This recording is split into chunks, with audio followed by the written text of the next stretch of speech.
हरे नमः. धर्माचा जणू मूर्तिमान पुतळा भासे जना भूवरी. दीक्षा देऊनि जो जगतिया बद्धास हो उद्धरी. वाणी नेवदता भागवती कथा व्यासा प्रति भासला. तो हा गुरु श्री जनार्दन असा पाटांगणी शोभला.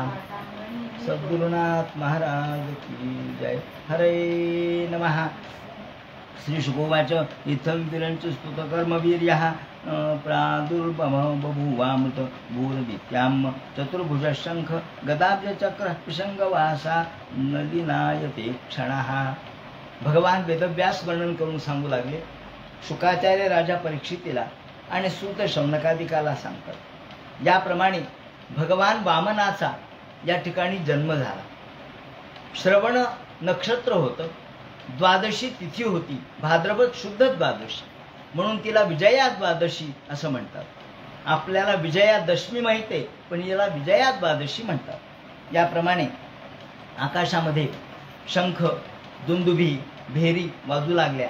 सर्व देवांनी पुष्पवर्षाव केला आणि अप्सरा नृत्य करू लागल्या. गंधर्व गायन गाऊ लागले.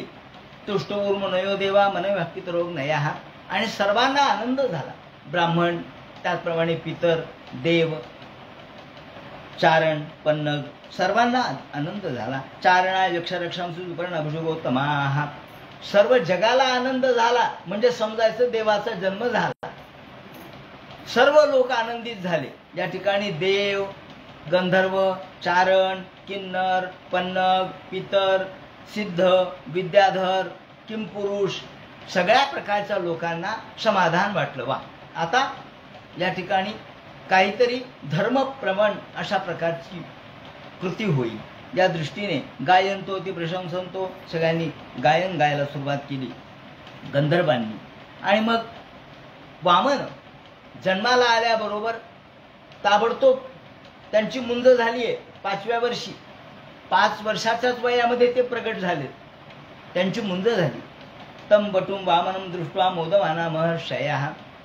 5व्या वर्षी अर्थात ते प्रगटच झाले. लहान मुलासारखे रडले नाही, जन्माला आले नाही. ते फक्त आविर्भूत झाले. वयाच्या 5वंच वर्ष घेऊन आले.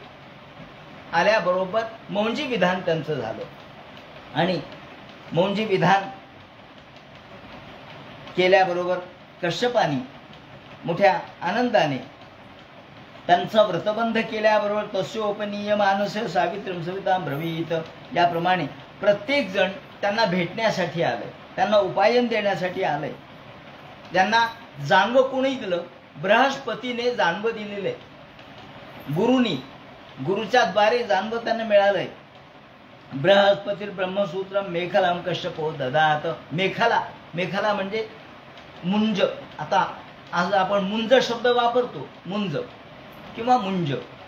तर एक मुंज म्हणजे काय? एका झाडाचं, मुंज नावाचं एक झाड असतं, त्या झाडाचं जे साल असतं ते बांधलं, किंवा मूळ असतं ते बांधलं कमरेला म्हणजे त्याला मुंज असं म्हणतात. तो मुंज नावाचं वनस्पतीच आहे, झाडच आहे. आणि म्हणून त्या नावापासून मुंज असा शब्द झाला. तेव्हा ती कमरेला बांधावी लागते. याप्रमाणे कश्यपानी त्यांना हे मेखला बांधली. त्यानंतर कृष्णाजीन त्यांना भूमीर, कृष्णाजीन, कृष्ण मृग ज्याला म्हणतात, किंवा ज्याला आपण काळवीट म्हणतो, त्या काळविटाचं जे कातडं असतं त्याला कृष्णाजीन म्हणतात. तेव्हा काळविटाचं कातडं, मृगचर्म हे पृथ्वीने दिलेलं आहे. चंद्राने दंड दिला, आदितीनं कौपिन दिलं. कौपिन म्हणजे वस्त्र, म्हणजे संन्यासाचं वस्त्र. कौपिन हे आदितीने दिलं. त्याचप्रमाणे कटिवस्त्र अभिमानी देवतांनी भगवंताला छत्र दिलेले. आणि परीक्षिता अविनाशी असणाऱ्या ब्रह्मदेवानी कमंडलू त्यांना दिलेला आहे. कमंडलू कोणाकडून मिळाला तर ब्रह्मदेवाकडून मिळाला. कमंडलून वेदगर्भ कुशांतस्तुहू. त्याप्रमाणे कुश म्हणजे ज्याला आपण दर्भ म्हणतो, कारण मुंज झालेल्यानी हातामध्ये दर्भ घ्यावा, कमंडलू घ्यावा असा नियम आहे. आणि मग हातात कमंडलू दर्भ घेऊन गुरुकडे जावं आणि ज्ञान प्राप्त करावं. समित पाणी म्हणजे हातामध्ये दर्भ घेऊन. ज्याप्रमाणे हे दर्भ कुणी दिले तर सप्तर्षी, त्या काळातले जे सप्तर्षी होते त्यांनी दर्भ दिलेले. त्याप्रमाणे सरस्वतींनी रुद्राक्षाची माळा दिली. आणि याप्रमाणे तस्मा इत्युपनीताय यक्षराट पात्रिका मदात. भिक्षा मागण्यासाठी पात्र कुणी दिलं? प्रत्यक्ष कुबेरांनी दिलं. भिक्षा मागण्यासाठी पात्र दिलं. आणि भिक्षा कुणी घातली? ओम भवते भिक्षां देही. आपण आज म्हणतो ना की भिक्षावळ घाला, तर ही भिक्षावळ कोण घालतं? आई घालते ना. तर ही प्रत्यक्ष जगदंबा आई पार्वती हिने भिक्षा घातलेली आहे. म्हणून आपण म्हणतो भिक्षा पार्वती अर्पण करत असते. भिक्षां देहीच पार्वती असं आपण म्हणतो. ही पार्वती भिक्षा देते. त्याप्रमाणे उमेने पार्वतीने भिक्षा दिली. स ब्रह्मर्चस्वसय नैवम सभाम संभावितो वटू. ज्याप्रमाणे बटू वामन, ज्याची मुंज लागल्यानंतर सर्वत्र आनंद झाला, प्रत्येकाने त्याला आपल्या जवळच्या वस्तू दिल्या आहेत. ब्रह्मर्षी गण आले आणि त्या ब्रह्मर्षी गणांनी या ठिकाणी तिथे अग्निहोत्र केलेलं आहे. समिद्धमाहितम वन्नी कृत्वा परिसमूहनम. अग्नीला जेव्हा आपण चारी बाजूनी त्याला पाणी लावतो त्याला परिसमूहनम परिस्तरणम पर्युक्षणम असं म्हणतात. तेव्हा परिसमूहनम पर्युक्षणम परिसमूहनम परिस्तरणम पर्युक्षणम अशा पद्धतीने पाणी फिरवावं लागतं. तेव्हा अग्नीच्या भोवती परिसमूहन केलं. त्यानंतर परिस्थिर्यम समभ्यर्च. याप्रमाणे परिसमूहनम परिस्तरणम आणि याप्रमाणे अग्नीचं पूजन या मंत्राने केलं. आणि त्यानंतर मग म्हणले आता झालं, चला म्हणले भिक्षा मागायला जाऊ. कुठं जायचं? भिक्षा मागायला. राजाकडे जाऊ. भिक्षा मागण्याचं. आता भिक्षा मागण्याचं काय आलं? आपल्या स्वतःजवळ भिक्षा मागण्याच्या दृष्टिकोनातून सामर्थ्य आलं. किंवा शास्त्रद्वारा भिक्षा कधी मागावी? तेव्हा मुंज होईल तेव्हा मुंज झाली म्हणजे पात्रता आली. मग आता भिक्षा मागायला काय हरकत आहे? चला ताबडतोब आपल्या कामाला लागलं पाहिजे. कामाला कसं लागावं हे बटू वामनाकडून शिकावं. आणि ज्ञान कसं असावं तेही बटू वामनाकडून शिकावं. किती ज्ञान, किती आपल्या कामाची त्वरा आणि किती बुद्धिमत्ता वापरली. निघाले, एकटेच नाही निघाले, सोबत आपले सोबतचे लोक घेतले, मित्र सगळे बटू सोबत घेतले. आता हे सगळे जे होते ना, हे सगळे सशस्त्र सैनिकच होते. हातामध्ये शस्त्र दिसत नव्हतं पण सैनिकच सोबत घेतले होते. कारण उद्या जर काही प्रसंग आला राजाकडे तर आपल्याजवळ आपली सेना तयार पाहिजे. असं उगीच जाता कामा नये. गेले आणि अपमान झाला असं नको. त्या ठिकाणी हसं व्हायला नकोय. गेल्याबरोबर कुठे गेले तर नर्मदास्तट, नर्मदेच्या तटाकावर, नर्मदेच्या उत्तर तटाकावर, ज्याला आपण भृगुकच्छ असं नाव आहे.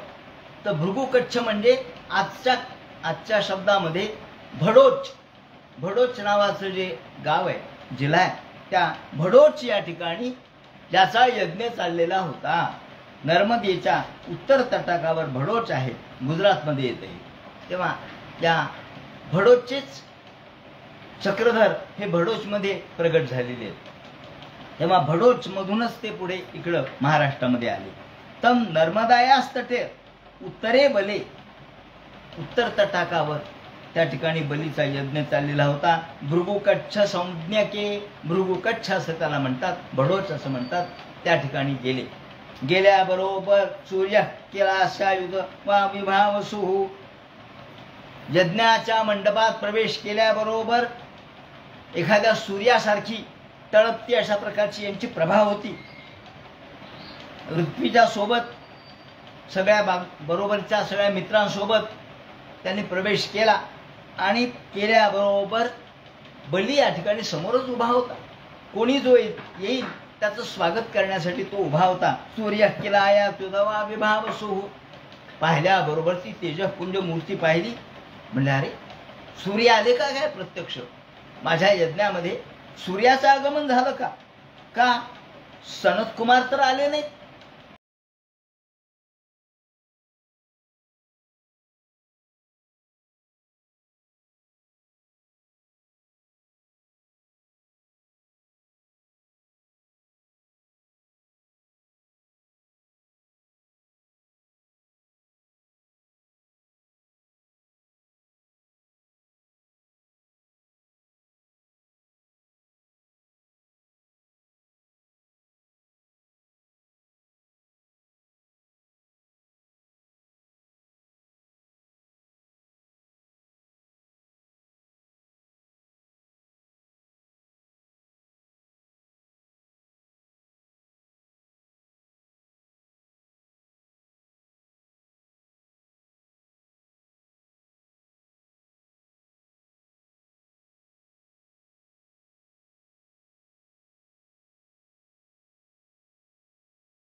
तुम्हाला गुणवत धाम मृष्टम, तुम्हाला राहायला जागा पाहिजे का? तुम्ही बटू दिसता, कदाचित तुम्हाला राहण्यासाठी उत्तम अशा प्रकारचं घर मी देतो का? तुम्हाला लग्न करण्याची इच्छा आहे का? मी आत्ताच्या आत्ता तुमचं लग्न लावून देतो. ब्राह्मणाच्या मुली काही कमी नाहीयेत. विप्रकन्याम, मी आत्ता तुम्हाला ब्राह्मणाच्या मुली मिळून देतो. की लग्न करायचंय का? बोला, तुम्हाला काय पाहिजे ते मी द्यायला तयार आहे. तथान्नपेय मुतवा विप्रकन्याम ग्रामान समृद्धान. का हो? तुम्ही खुश नाही? गावं देऊ का तुम्हाला? तुम्हाला किती गावं पाहिजेत सांगा. तुम्हाला हत्ती, घोडे, रथ, पायांदळ सगळं द्यायला मी तयार आहे. रथांस्तरहात तम संप्रतीच्छ, तुम्ही फक्त मागा. मला घोडे पाहिजेत, मला हत्ती पाहिजेत, मला रथ पाहिजे, मला सोनं पाहिजे, मला पत्नी पाहिजे, मला भूमी पाहिजे. काय पाहिजे ते मागा, मी द्यायला तयार आहे. भगवंत ऐकू लागले. 5 वर्षाचं वय होतं, पण ज्ञान किती होतं. वामन म्हणतात, राजा तुझं गोड वचन मी ऐकलं, आनंद वाटला मला. राजा काय भाषा आहे पहा. ज्याच्याकडे जायचंय, ज्याचं सर्वस्व हरण करायचंय, पण मूठ उघडली नाही. काय पाहिजे लवकर. आधी गोड बोलले. राजा तू खरोखर तुझं सुमृत वाक्य ऐकून, तुझी गोड भाषा ऐकून, तुझी दातृत्वाची भाषा ऐकून खरोखर मला आनंद झाला. धन्य तुझी, धन्य. वा वा वा, याला म्हणतात राजा.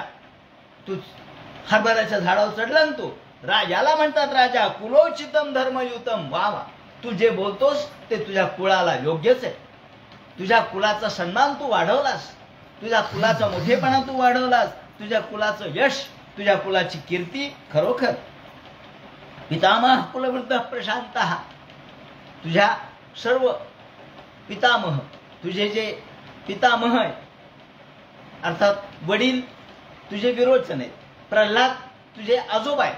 तेव्हा आजोबा तुझे मोठे भक्त आहेत. आणि भक्ताच्या कुळामध्ये ज्याप्रमाणे वृत्ती असावी तशी तुझी वृत्ती आहे. नाही तस्मिन कुले कश्चिन सत्वकृपण पुमान. तुझ्या कुलामध्ये कुणी कृपण तर झालंच नाही. खरोखर प्रल्हादासारखा यथो उडूप. उडूप म्हणजे आकाशामध्ये तारा, चमकणारा तारा. जसा चमचम चमकतो तसे तुझे प्रल्हाद आकाशातले तारे चमकणारे. तेव्हा अशा प्रकारच्या श्रेष्ठ दर्जाच्या कुलामध्ये तुझा जन्म झाला. अहो तुझे पितामह आजोबा तर आहेत, पण तुझे पणजोबा जातो हिरण्याक्ष, हिरण्यकश्यपू हे सुद्धा काही कमी होते का? त्यांची सुद्धा कीर्ती गायली वामनाने. हिरण्यकश्यपू, हिरण्याक्ष. हो, देवाला सुद्धा त्यांच्यासाठी अवतार धारण करावा लागला. देवाबरोबर त्यांनी युद्ध केलं. देवाबरोबर दिग्विजय प्राप्त करून घेत असताना हिरण्याक्षाने प्रत्यक्ष प्रभू विष्णू बरोबर युद्ध केलं, गदा युद्ध केलं आणि त्यांनी सगळ्या जगाला जिंकलं. अशा प्रकारचे वीर शूर तुझ्या कुलामध्ये झालेले आहेत. प्रत्यक्ष ब्रह्मदेवाला तुझ्या पणजोबांनी प्रसन्न करून घेतलेले. तेव्हा मला तू मागतोयस, तू म्हणतोयस की काय पाहिजे काय पाहिजे.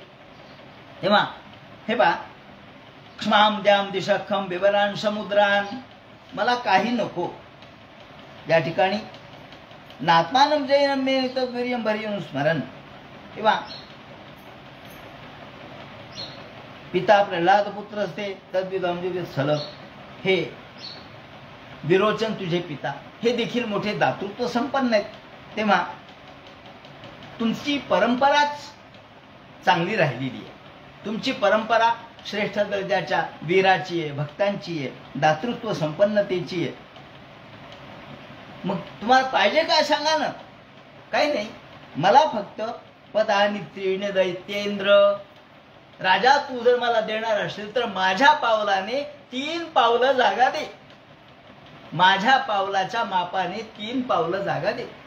पदानि त्रीण दैत्येंद्र संमितानि पदा मम. मला दुसरं काही नको. बली हसला. काय म्हटलं, काय कमाल आहे तुमची. अहो 3 पावलं जागा तुझ्या पावलाने. अहो तुझे करंजी एवढाले पाय, 3 पावलं जागा म्हणजे 2 बितही मावणार नाहीत एवढीच. हो बस म्हणजे. नाही नाही, तू असं कर म्हणे. तुम्ही असं करा, तू लहान आहेस, तुला अजून कळत नाही, व्यवहार कळत नाही तुला. तू जा, वडिलांना विचारून ये, तुझ्या घरी विचारून ये, 4 लोकांना विचारून ये की राजाकडे गेल्यावर काय मागावं लागतं. अहो ब्राह्मण दायाद वाचस्ते वृद्ध संमता. तुम्हाला काही कळत नाही. मंत्री हुशार असावा लागतो. असं म्हणतात की एकदा एक ग्रस्त रस्त्याने निघाला होता. भिक्षुक जवळ झोळी सुद्धा नव्हती, झोळी फाटलेली होती. भिक्षेला निघाला आणि जवळून माधवराव पेशवे चाललेले होते, नानासाहेब पेशवे चाललेले होते.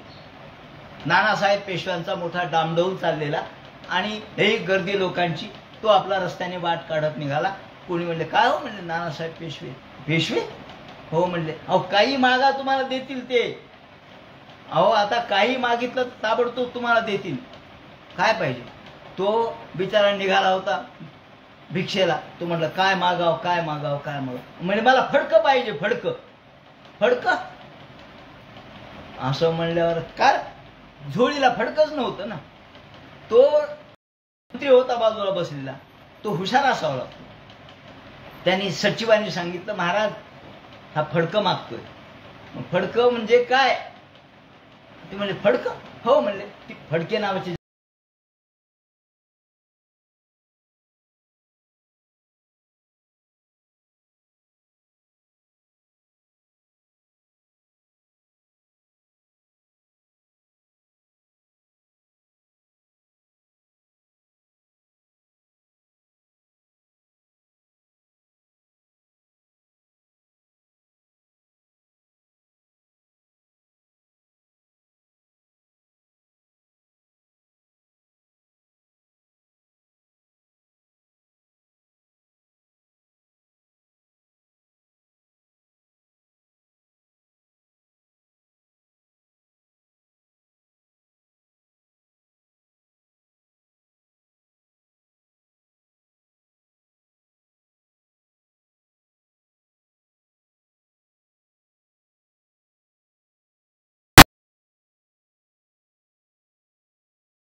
तृष्णा या इति न श्रुतम.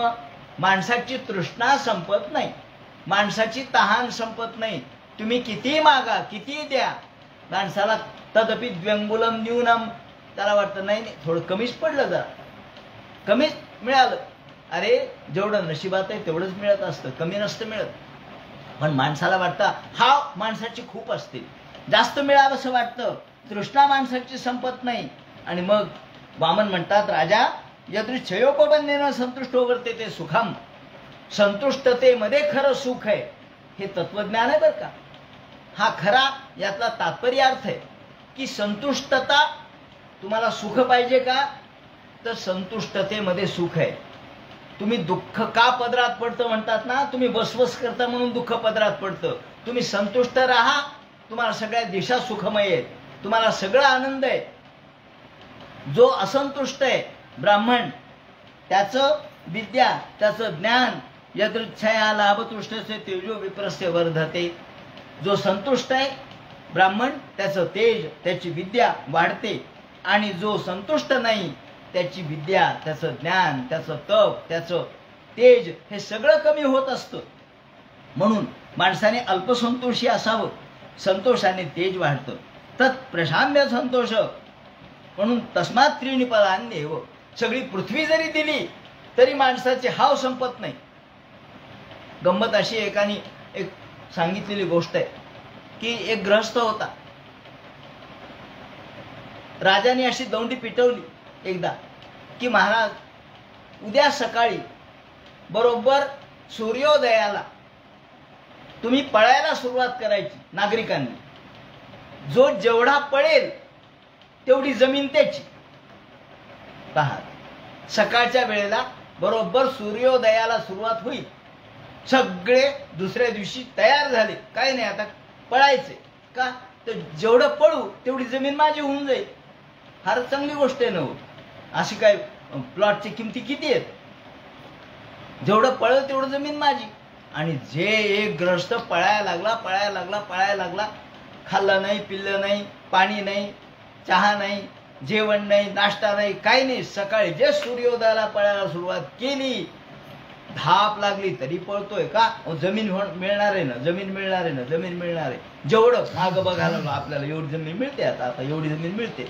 करत करत करत करत करत संध्याकाळची वेळ झाली आणि धाड दिशेने जमिनीवर कोसळला.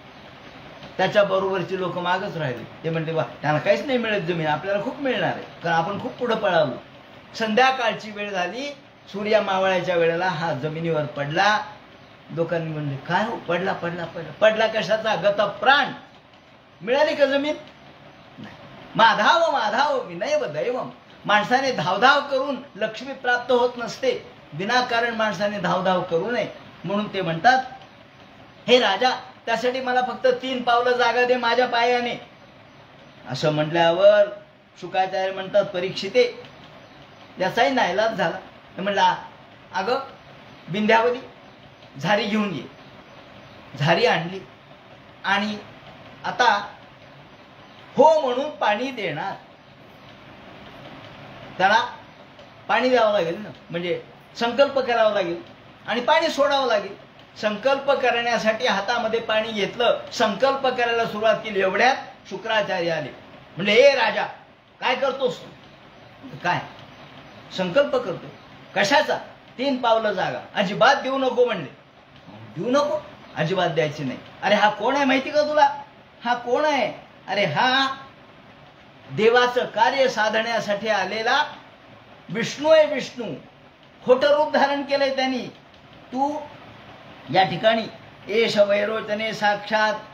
अरे हे भले भगवान विष्णू रम जया. हा भगवान विष्णू आहे, देवांचं कार्य, देवानाम कार्य साधक. देवाचं कार्य साधण्यासाठी युक्तीने आलाय हा, आणि तुझ्याकडून 3 पावलं जागा मागतोय. अजिबात देऊ नकोस. नाही मी देतो म्हणलोय ना, मग द्यायला पाहिजे. असं कुठे नियम आहे म्हणले? देतो म्हणून द्यायला पाहिजे असे शब्द फिरवता येतात. मी म्हणलोच नाही असं म्हणू शकतोस तू. तू ओम म्हणलास का? तो म्हणला नाही म्हणलं. मग ओम नाही म्हणला तर तुझं या ठिकाणी जे काही संकल्प आहे तो पूर्ण होऊ शकत नाही. म्हणून तू खोटं बोलला तरी तुला या ठिकाणी कुठेही तुझा कुठेच अपमान होणार नाही, तुला कुठे दोष लागणार नाही. त्रिभिक्रमैरिमाम लोक. तुला माहिती का, हा 3 पावलं जागा मागतोय. या 3 पावलं जागाने तो सगळं विश्व पादाक्रांत करील. एका पायाने पृथ्वी, दुसऱ्या पायाने आकाश, आणि तिसरा पाय कुठे ठेवू असं तुला विचारील आणि शेवटी नरकात पाठवेल. खंच काय न मता ताती कुतो गतीही. तिसरा पाय कुठे ठेवायचा? धर्माय शोधाय कामाय स्वजनाय च. आणि मग शुक्र म्हणू लागले, त्याला देऊ नकोस. तुला मी आता नीती सांगतो. म्हणून या ठिकाणी शुक्र नीती जी सांगण्यात आलेली आहे ती फार महत्वाची आहे. शुक्र नीती, याला शुक्र नीती असं म्हणतात. शुक्राचार्याने सांगितलेलं तत्वज्ञान, व्यवहारात कसं वागावं ते म्हणतात. जेव्हा तुम्ही ओम भवती भिक्षांदेही ओम म्हणता तेव्हा ती सत्यवाणी असते. पण जेव्हा ओम न म्हणता तुम्ही एखादी गोष्ट करता तेव्हा ती असत्य असते. ओम हे सत्य आहे, पण ओम न म्हणता केलेलं असत्य आहे. तेव्हा तू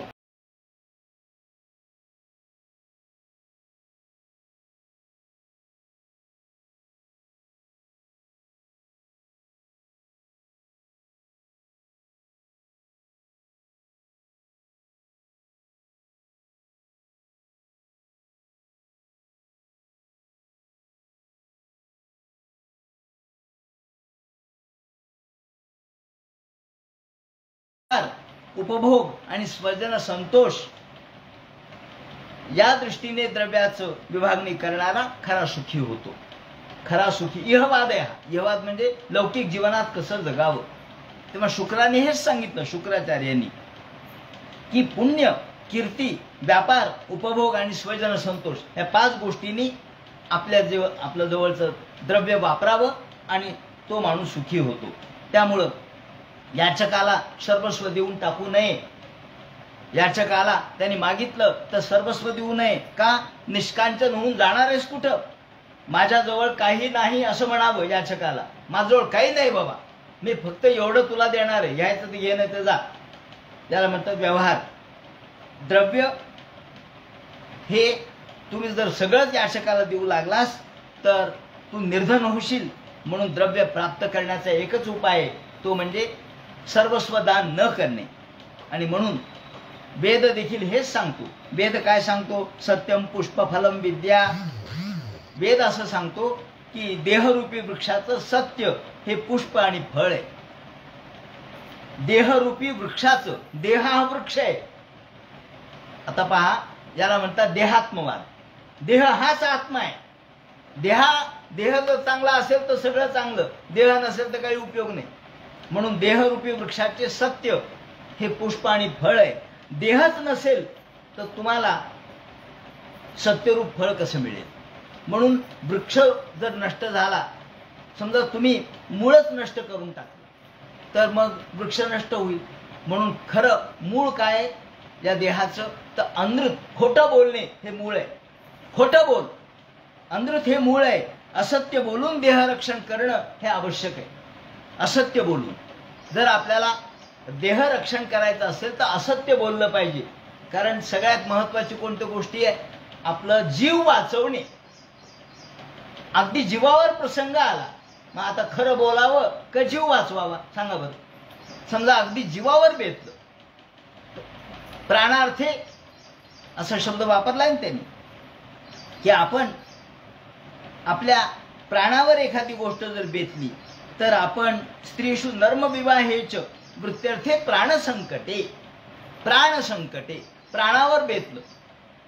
असं म्हणतात की ज्या वेळेला एकदा आपल्या या रजाकाराच्या काळामध्ये जेव्हा खूप मोठ्या प्रमाणात देशभक्तांची धरपकड होत होती, त्यावेळेला आपल्यातले काही देशभक्त हे पकडले गेले.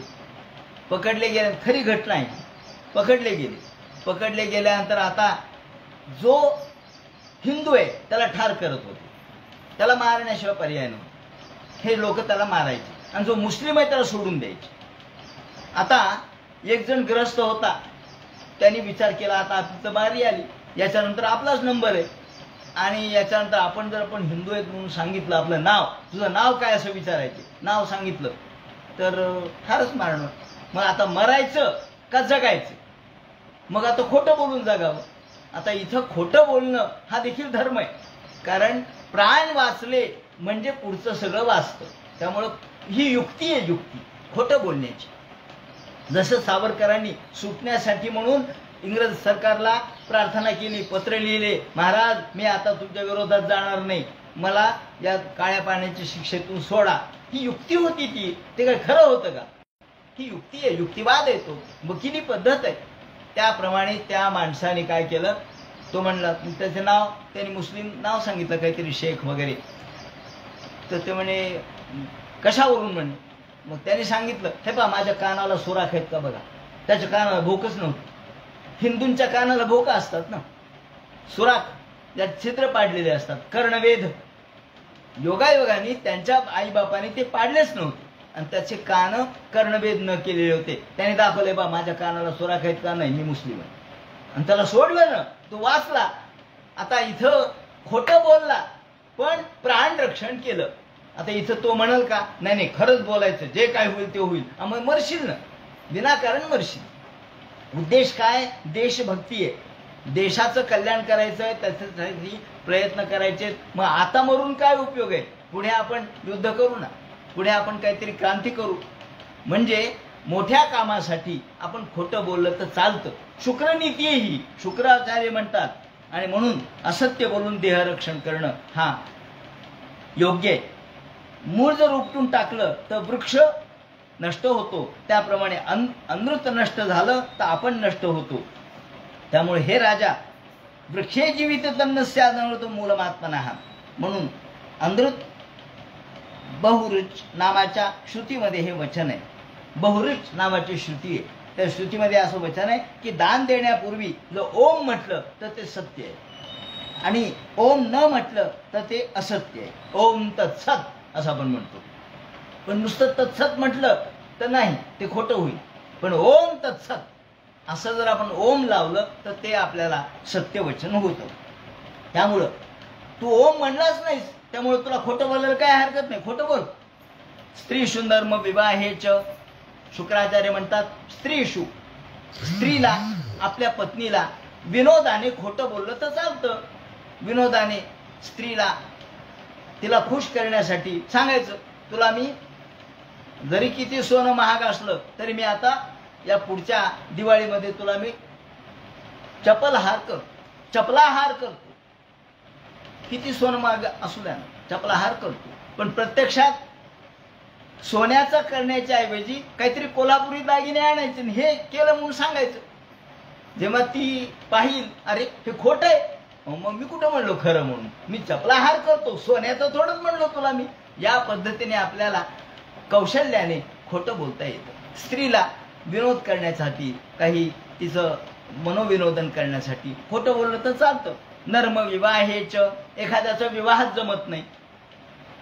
एक जण ग्रस्त होता, त्याचा विवाहात जमत नव्हता. काय करावं. बैठक बसली, बैठकीत मोडायच्या का, काहीच नव्हतं याच्याजवळ. मुली कशा देतील हो, काहीतरी पाहिजे ना. मग एक जण बैठक बसली, तो म्हटला थांब आता मला बैठकीला बोलवा. आणि मग ते विचारले त्यांनी की का म्हणले, याला जमीन आहे का? अहो जमीन आहे ना, जमीन आहे. हळूच म्हणायचा, पण ती कुळाच्या ताब्यात, कंसात कुळाच्या ताब्यात. जमीन आहे, हा आहे कुळाच्या ताब्यात. हळूच म्हणायचं. नंतर म्हणायचा घर आहे का? घर आहे ना, कंसात म्हणायचं भाड्याचं आहे. घर आहे, दार आहे, भाड्याचं. मग खरं काय? लोकांना म्हणायचं घर आहे म्हणला. मग काय करतो मुलगा? अरे हा मुलगा मोठ्या नोकरीला आहे. काय करतो नोकरीला? मुंबईला आहे. काय करतो मुंबईला? वॉटर मास्टर म्हणजे काहीतरी पदवी असेल. अहो काही नाही, पाणक्या, पाणी भरणारा, त्याला वॉटर मास्टर शब्द वापरला त्यांनी. आणि अशा पद्धतीने लग्न जुळलं, सांगायचं तात्पर्य असं. नंतर उघडकीस आलं. मग आता जाऊ द्या म्हणजे, आता काय झालं, लग्न झालं, मुलंही झाले. विवाहे प्राण संकटे आणि गोप ब्राह्मणार्थे हिंसायाम. एखादी गाय, एखादा खाटीक तिच्या मागे लागल्यानंतर ती गाय पळत पळत पुढे गेली. खाटीक तिच्या मागे धावला. गाय दुसऱ्या गल्लीत गेली. तिथे एक ब्राह्मण उभा होता. त्या ब्राह्मणाला तो मुस्लिम म्हणतो, खाटीक म्हणतो, क्यों ब्राह्मण, गाय देखी क्या? आता हो म्हणाव तर गायीचे प्राण जातील, नाही म्हणाव तर खोटं बोलल्यासारखं होईल. मग काय करावं? तो ब्राह्मण उभा होता, तो म्हणला क्या बोले, सुनना नहीं आहे, क्यों सुनना नहीं आता क्या? नाही जरा कम सुनना आता. आता प्रत्यक्षात त्याला सगळं ऐकू आलं, पण त्याने उगाच नाटक केलं बहिरेपणाचं. असं तोपर्यंत गाय बरीच पुढे निघून गेली. या गल्लीतून त्या गल्लीत निघून गेली. मग हा म्हणतो, हा तुमच्या गाय देखी का? हा देखी कधीर गाई. तो म्हणतो, ज्याने पाहिली त्याला सांगता येत नाही. म्हणजे का? ज्याने पाहिली त्याला सांगत नाही ना. अहो सांगा ना मग. अहो जो सांगतोय त्याने पाहिली नाही. क्या बोल रे बोल, तू समज मी नाही आला. ज्याने पाहिली त्याला सांगता येत नाही. डोळ्यांनी पाहिली, डोळ्याला सांगता येते का? नाही. ज्याला सांगता येते म्हणजे तोंड, त्याने पाहिली नाही. तोंडाने कुठं पाहिली? डोळ्यांनी पाहिली. असं करून त्याला तिथं गुंतून टाकलं. तोपर्यंत गाय तर अर्धा मैल लांब गेली. सांगायचं काय? ते म्हणतात गो ब्राह्मणार्थे हिंसायाम. अशा वेळेला खोटं बोललं तर ते जुगुप्सित नाही, ते वाईट नाही. शुक्राचार्याने आपली सगळी नीती सांगितली तरी तो मागं हटायला. तो म्हणलं काय नाही, बरोबर मी आता दान देणार. म्हणून त्यांनी पाणी त्या ठिकाणी झारीतलं घेतलं आणि आता संकल्प सोडून पाणी टाकणार, सोडणार. एवढ्यात पुन्हा शुक्राचार्याला काय वाटलं, त्यांनी त्या ठिकाणी झारीमध्ये जाऊन बसलं. शुक्राचार्य बारीक रूप घेऊन झारीत गेले आणि पाणी का पडत नाही म्हणून यांनी काटा टोचवला आतमध्ये. तो काटा टोचला, तो काटा शुक्राचार्याच्या डोळ्याला लागला. त्यामुळे शुक्राचार्य एकाक्ष झाले. एकच डोळा राहिला, त्यातून रक्त भळभळ आलं. अरे आणि मग शुक्राचार्यांनी शाप दिला, अरे राजा, तू माझा शिष्य असून माझा ऐकत नाहीस, माझा गुरुचा ऐकत नाहीस, तर तू तुझ्या पदापासून भ्रष्ट होशील. माझा तुला शाप आहे. अशा पद्धतीने शशापदैव प्रहिता शाप दिला. आणि इकडे विंध्यावली तिने जालकमालीने तिने पाणी टाकलं आणि नुसतं संकल्प सोडून पाणी पडल्याबरोबर वामनाने त्रिविक्रम रूप धारण केलं. प्रचंड व्याप वामनाचा दिसला. संपूर्ण आकाशाला मस्तक लागलं. तदा सुरेंद्रम दिवी देवता गणा. आकाशाला सूर्यापर्यंत मस्तक. सगळीकडे पाहिलं तर हात आणि पाय. विराट स्वरूप भगवंतानी प्रगट केलं. आकाशामध्ये सगळे देव जमले. त्यांनी दुंदुभी वाजवल्या. त्याचप्रमाणे पुष्पवर्षाव केला आणि भूखम दिशो देवर विवरा, याला म्हणतात विराट स्वरूप, व्यापक स्वरूप. जसं अर्जुनाला दाखवलं भगवंतानी स्वतःचं व्यापक रूप दाखवलं. सगळीकडे मी कसा आहे हे दाखवलंय. त्याप्रमाणे हे भगवंतानी हे स्वतःचं व्यापक संपूर्ण विश्वव्यापक स्वरूप दाखवलं. आणि व्याप्त भगवान, जिकडे तिकडे बघावं तिकडे भगवान. ददर्श विश्वम, हे विश्वरूप दर्शन. ददर्श विश्वम त्रिगुणम गुणात्मके, पाहिल्याबरोबर आकाश, पृथ्वी, त्याचप्रमाणे नरक, स्वर्ग सगळं भगवंतानी व्याप्त केलं. छंद व्याप्त केले. पदम द्वितीयम, दुसऱ्या पदाने सगळं स्वर्ग मृत्यू पाताळ सगळं व्याप्त केलं. आणि सांगितलं आता भले तिसरा पाय कुठे ठेवू सांग.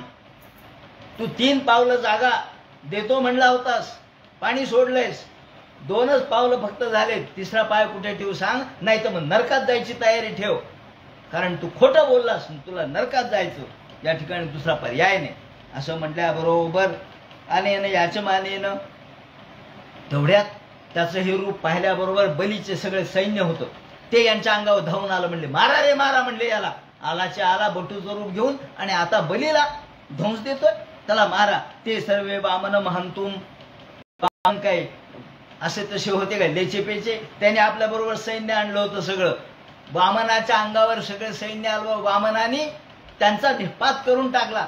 वामनाच्या बरोबर नंद, सुनंद, विजय, बल, प्रबल, कुमुद, कुमुदाक्ष हे सगळे 10,000 हजार हत्तीचं बळ असलेले सैनिक होते. वामनाने सगळ्यांचा निपात करून टाकला. आणि मग मात्र बलीने सांगितलं थांबा थांबा राक्षसा हो, आता काही करू नका.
आश्रयाने खालीच राहील.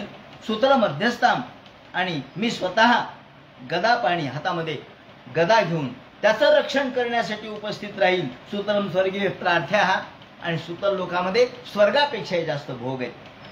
याप्रमाणे मग बलीला जेव्हा या ठिकाणी बांधून टाकलं होतं वरुण पाशाने, ते बलीला सोडलं. विवेशुलम प्रीतो बलिल मुक्त स्वासुरैही, त्याला वरुण पाशात पासून मुक्त केलं. नंतर बलीने हात जोडले, तो शरण आला. वत्स प्रल्हाद भद्रंते, भगवंतानी प्रल्हादालाही सांगितलं, प्रल्हादा तुझ्या वंशामधल्या कुणालाही मी मारणार नाही असं मी तुला वचन दिलेलं आहे. त्याप्रमाणे मी यालाही मारणार नाही, पण मी याचा या ठिकाणी रक्षण करण्यासाठी नित्यम द्रष्टसी महातंत्र मानतंत्र गदा पाणी अवस्थितम, हातामध्ये गदा घेऊन मी त्याचं रक्षण करीन. ब्रह्मन संतनु शिष्यस्य कर्मछिद्रम बी तन्वतः. मग त्यांनी सांगितलं, महाराज माझा 100वा यज्ञ पूर्ण झाला का? म्हणजे हो. तुझा 100वा यज्ञ जरी अपूर्ण राहिला तर मी या ठिकाणी आशीर्वाद देतो. यत् तत्कर्मसु वैषम्यम ब्रह्मदृष्टन समम भवेत, ब्रह्मदृष्टीने समम भवेत, तो परिपूर्ण झाला. मी झाला म्हणलं म्हणजे झाला, कारण तू सगळं दान केलंस, सगळं समर्पित केलंस. या ठिकाणी ही आत्म स्वतःला समर्पित करण्याची जी भक्ती आहे सगळ्यात शेवटची, ज्याला आपण भगवंताला समर्पित करण्याची भक्ती म्हणतो, सर्वस्व स्वार्पण करण्याची भक्ती म्हणतो, ती कोणाची आहे तर ती बलीची आहे. बली राजाने जी भक्ती केली ती आत्मसमर्पणाची आहे. म्हणून बलीची भक्ती सर्वात श्रेष्ठ आहे. ज्यांनी काही स्वतःजवळ ठेवलं नाही, सगळं देऊन टाकलं. याप्रमाणे ते म्हणतात, आपण म्हणतो ना की ज्या वेगवेगळ्या प्रकारच्या भक्ती आहेत, श्रवणम कीर्तनम विष्णू स्मरणम पादसेवनम अर्चनम वंदनम दास्यम सख्यम आत्मनिवेदन, आत्मसमर्पण, ही जी भक्ती आहे स्वतःला समर्पित करणे, ही बलीची आहे. म्हणून ती सगळ्यात मोठी आहे. मंत्रतस्तंत्र छिद्रम देशकालवस्तुतः सर्वं करोति नाम संकीर्तनं तव. आणि मग शुक्र आले, शुक्राचार्य भगवंताला नमस्कार केला. देवा तुम्हाला नमस्कार असो, तुम्हाला मी वाईट बोललो, क्षमा करा. तुम्ही ज्या ठिकाणी तुम्ही असाल त्या ठिकाणी जय असणारच आहे. तेव्हा तुमच्या नावाने सगळं परिपूर्ण होतं. आपण म्हणतो ना की न्यूनम संपूर्णता याती सद्यो वंदे तमच्युतम. आपल्यामध्ये सगळं जे न्यून आहे, जो कमीपणा आहे, तो भगवंताचं नाव घेतलं की परिपूर्ण होत असतो. त्यामुळे ते म्हणतात सर्वं करोति निश्चिद्रम नाम संकीर्तनं तव. म्हणजे शुक्राचार्य सुद्धा नमस्कार करायला आले शेवटी. त्यानंतर भगवंतांनी उपेंद्र म्हणून या ठिकाणी स्वतःचं नाव धारण केलं आणि इंद्राला हे राज्य देऊन टाकलं. इंद्राला इंद्रपद देऊन टाकलं आणि इंद्राला सांगितलं, मी तुझा भाऊ म्हणून या ठिकाणी काम करेन. उपेंद्र, कारण हा दितीपासूनच जन्माला आले ना, आणि इंद्रही दितीपासूनच झाला, म्हणून तुझा भाऊ झालो मी, धाकटा भाऊ आहे तुझा. आणि उपेंद्र म्हणजे तुझ्या जसं उप आपण लावतो उपमुख्यमंत्री, उप म्हणजे सह. तेव्हा मी तुझा सोबत राहील, तू मुख्य म्हणे काम कर, मी सोबत राहील. ज्याप्रमाणे त्यांनी स्वतःला उप म्हणून, एवढा देव असून सुद्धा तो उप झाला बरं का. श्री शुकाचार्य म्हणतात याप्रमाणे. आता 24वा अध्याय या ठिकाणी सांगतो, आणि 24वा अध्याय झाला म्हणजे 8मा स्कंध संपून जातो. याप्रमाणे हा जो 24वा अध्याय तो या ठिकाणी सांगायला सुरुवात करतात. एकदा ब्राह्मकल्प झाला, पहिला कल्प संपला. पहिला जो ब्राह्मकल्प आहे तो संपला. संपल्यानंतर नैमित्तिक लय झाला. आशी देयित कल्पांत ब्राह्मो नैमित्तिको लया. हा नैमित्तिक प्रलय आहे. त्यावेळेला हयग्रीव नावाच्या राक्षसांनी वेद पळून नेले होते. ब्रह्मदेवाला थोडी झोप लागली आणि वेद पळून नेले या हयग्रीवाने. त्यावेळेला भगवंतांनी माशाचं रूप धारण केलं, शफरी रूपम, माशाचं रूप धारण केलं आणि वेद पळून आणले. मग ते कसे आणले ते सांगायला सुरुवात करतात. एकदा सत्यव्रत नावाचा राजा होता. हाच सत्यव्रत हा पुढच्या या मन्वंतरामध्ये, म्हणजे सध्याच्या वैवस्वत मन्वंतरामध्ये हाच जो सत्यव्रत आहे तोच पुढच्या जन्मात विवस्वान मन्वंतरात श्राद्धदेव नावाचा मनू झाला. त्या श्राद्धदेव मनूला काही मुलं झाले, त्याचं वर्णन आपल्याला नवमस्कंधामध्ये येणार आहे. वृषध्र वगैरे हे सगळे त्याची मुलं आहेत. त्या आता या कल्पामध्ये श्राद्धदेव नावाचा मनू म्हणून झाला, तर तो मागच्या जन्मातलं वर्णन करतायत. त्याच्या मागच्या जन्मात की हा सत्यव्रत नावाचा राजा भगवत परायण होता. तो एकदा तीर्थावर गेलेला असताना तिथं त्यांनी कृतमाला नावाच्या नदीमध्ये त्यांनी अर्घ्य दिलं आणि तेवढ्यात त्याच्या हातामध्ये एक छोटासा मासा आला. मासा आल्याबरोबर आहे म्हणजे मासा आपल्या हातामध्ये, त्यांनी तो घेतला आणि कमंडलूत टाकला. कमंडलूत टाकला तो घरी येईपर्यंत कमंडलू भर झाला आणि तो मासा बोलू लागला, अरे राजा, मला या कमंडलूत पुरेना न जागा, तू जरा मोठ्या ह्याच्यात टाक ना मला. असं म्हणल्यावर त्या राजाने त्याला हौदात टाकलं. तो हौद भर झाला एका रात्री. पुन्हा दुसऱ्या दिवशी हा मासा म्हणला, राजा, मला या हौदात जागा पुरेना, मला नदीत मध्ये नेऊन टाक. त्यांनी सरोवरात नदीत नेऊन टाकलं. तो सरोवर भर झाला आणि मग राजा चकित झाला, म्हणला असा काय मासा आहे? म्हणले, राजा, मला सरोवर पुरेना, मला समुद्रात नेऊन टाक. त्या राजाने सत्यव्रताने त्याला समुद्रात नेऊन टाकलं. जलाशय संमितम तम समुद्रे प्राक्षपज्झशम, समुद्रामध्ये नेऊन टाकलं. तो समुद्र एवढा झाला, 100 योजन मोठा झाला आणि मग तो मासा बोलू लागला, राजा, आजच्या 7व्या दिवशी हे सगळं पृथ्वी वगैरे सगळं बुडून जाणार आहे, सगळी प्रलय होणार आहे. या प्रलयामध्ये सगळं नष्ट होईल, त्यावेळेला सगळे पाण्यामध्ये बुडून जातील. त्यावेळेला एक नौका येईल, ती नौका आल्याबरोबर त्या नौकेत तू बस आणि ही नौका माझ्या शिंगाला तू बांध. एक सर्प येईल त्या नौकेबरोबर, त्या सर्पाला घेऊन त्या सर्पाची दोरी करून माझ्या शिंगाला ती बांध आणि मग त्या नौकेत तू बस. त्या नौकेमध्ये काय काय असणार आहे? त्या नौकेमध्ये सगळ्या पुढच्या विश्व निर्माण करण्याचे जे सगळे मूलद्रव्य ते सगळे या नौकेमध्ये असणार आहेत. तेव्हा आणि त्यावेळेला तुला मी तत्वज्ञान सांगेन. असं म्हणून त्या ठिकाणी उपस्थित मे शृंगे निबध्य महाहिना अहम त्वाम ऋषभे साकम सहनावमुदन्वती. याप्रमाणे ती नाव मात्र काही बुडणार नाही, बाकी सगळं बुडेल याप्रमाणे त्यांनी सांगितलं. आणि मत्स्य रूप भगवान ते म्हणे, आता मी तुला ज्ञान सांगणार आहे. त्याच्यानंतर तत समुद्र उद्वेला, हा असं म्हटल्याबरोबर प्रचंड समुद्राला भरती आली. प्रचंड समुद्राच्या लाटा वाढू लागल्या आणि सगळी पृथ्वी नष्ट झाली. 7 दिवसामध्ये सगळीकडे पाणीच पाणी झालं. आकाशामधून मेघ वृष्टी करू लागले आणि तेवढ्यात नाव आली म्हटल्याप्रमाणे त्यामध्ये बीज होते, सगळे सप्तर्षी होते. त्या सप्तर्षी सगळे बीज, त्याप्रमाणे त्या राक्षसाला ज्यांनी मारलं भगवंतांनी, हयग्रीव नावाच्या राक्षसाला मारलं आणि भगवान मत्स्य त्या ठिकाणी आले. मत्स्याच्या शिंगाला त्यांनी ही नाव बांधली आणि त्या नावेमध्ये हे सत्यव्रत बसले. आणि या वेळेला त्यांनी जे पुराण सांगितलं त्याला मत्स्य पुराण असं म्हणतात. त्याप्रमाणे अग्नीमध्ये सोनं यांच्या चांदीचे मळ जसे नष्ट होतात, त्याप्रमाणे या नावेमध्ये यांनी जे ज्ञान सांगितलं त्यातून सगळे मनोमल नष्ट होतात आणि वेद पुन्हा प्राप्त करून घेतले. चक्षुरंधस्य यथाग्निः कृतः, याप्रमाणे त्वं त्वव्ययं दानं मोघमेव मोज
महादेव श्रीमज्जनार्दन गुरुमूर्तये नमः.